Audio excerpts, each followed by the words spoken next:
When I look at Africa, many questions come to mind. Many times I ask myself, what would happen if Mwalimu were to rise up and see what is happening? Many times I ask myself, what would happen if Kwame Nkrumah and Patrice Emery Lumumba were to rise up and see what is happening? Because what they would be confronted with is an Africa where the Democratic Republic of Congo is unsettled. There is a war going on there, but it is not on the front pages of our newspapers because we don't even control our newspapers and the media. As I speak to you, the Central African Republic is at war, but we talk of it only mutedly. As I speak to you now, in South Sudan, the youngest nation in Africa, the Nuer have risen against the Dinka. As I speak to you now, Eritrea is unsettled. As I speak to you now, there is an ease in Egypt as there is an ease in Libya. In Niger, it is no better. In Senegal, in the Casamance, is no better. In Somalia, is no better. Africa is at war with herself. This is what they would be confronted with. They would be confronted with an Africa which statisticians and romantic economists say is growing, but which in truth is stagnated. That is the Africa that they would be confronted with. They would be confronted with an African which, as Professor Mlama intimated in our presentation here, is an African which is suffering from schizophrenia. He does not know herself. They would be confronted with an African whose young men and women have no interest and low love for their continent.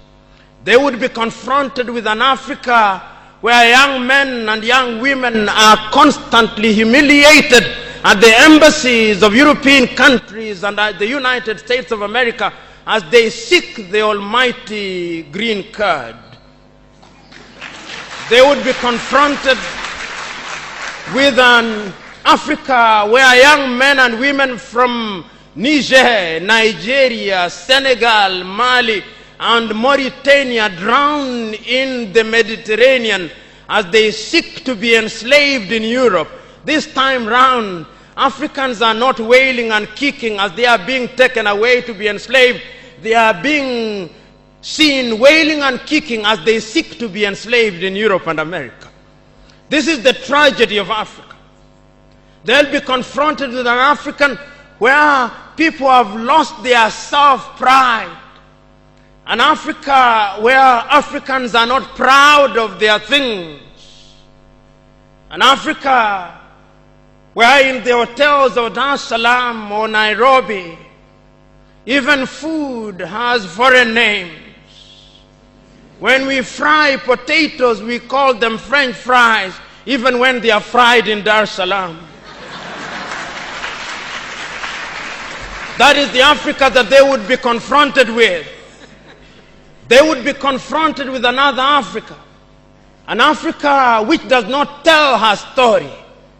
An Africa whose story is told by Europe and America, the CNN, Radio Deutsche Welle, Radio France. That is the Africa they would be confronted with. They would be confronted with the young men and women who have no pride in Africa. When they want to enjoy themselves, they sing the praises of football teams from Europe and America. It is Manchester United. It is Arsenal. It is Real Madrid. And Barcelona, not Yanga, not Mufulira Wanderers, not Gor Mahia, not FC Leopards. No. That is the Africa that they would be confronted with. They would be confronted with an Africa which does not enjoy its theater and drama. That Africa celebrates Leonardo DiCaprio. It celebrates Angelina Jolie and Brad Pitt.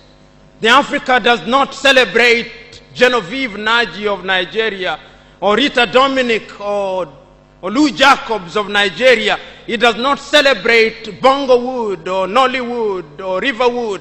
It celebrates Hollywood. That is the Africa with which they would be confronted. They would be confronted with African women whose greatest source of joy is cheap grade B Mexican soap opera, La Patrona, La Mujer de mi Vida, The Rich Also Cry. Why must we remind ourselves of these realities? Because throughout the ages, the battle has always been the battle of the mind. And if your mind is conquered, then you are going nowhere. And that is why in the ages of enlightenment in Europe, the great René Descartes said, cogito ergo sum, I think, therefore I am. And therefore, if Africans are to begin to make a contribution in their affairs, Africans must begin to think. But the question is, are we thinking? We have universities in their numbers. Tanzania has universities including Dar es Salaam. Nairobi has universities, as indeed Kampala, as indeed South Africa, Johannesburg. We have all these universities. We have engineers. But our roads are not being made by Tanzanian civil engineers. It is the Chinese who are present in this assembly who are making our roads.